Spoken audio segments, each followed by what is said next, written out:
Welcome to Meet the Press Now. I'm Chuck Todd, and we're going to begin with protests against authoritarian regimes in China and Iran, and the mounting pressure on the White House to be a defender of democratic values in both nations. In China, the Communist Party is facing the largest and most widespread protests since 1989. Those protests, sparked by the country's strict zero COVID policy, have been intensifying. In the city of Guangzhou, protesters clashed with riot police overnight. Video shows some of the officers taking handcuffed protesters to an unknown location.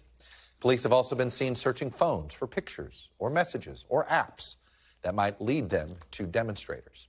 In a statement late yesterday, China's Communist Party vowed to crack down on the infiltration and sabotage activities of hostile forces, meaning they're trying to blame this on outsiders. Meanwhile, the authoritarian regime in Iran is facing one of its biggest challenges since 1979. Anti-government protests there have been going on for months in Iran following the death of a 22-year-old woman in police custody.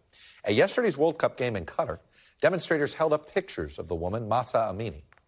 The tournament is drawing renewed international attention to the ongoing human rights protests in Iran, and some members of Iran's national soccer team have expressed solidarity with the protesters.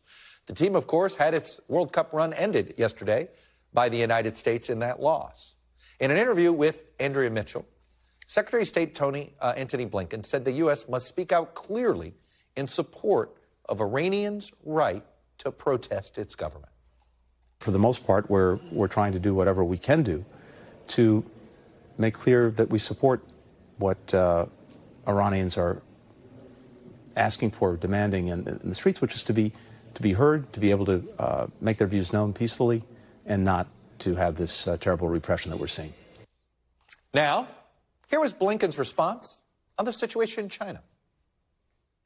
Any country where you see people trying to speak out, trying to speak up, to protest peacefully, to make known their frustrations, whatever the issue is, in any country where we see that happening and then we see the government take massive repressive action to stop it, that's not a sign of strength, it's a sign of weakness.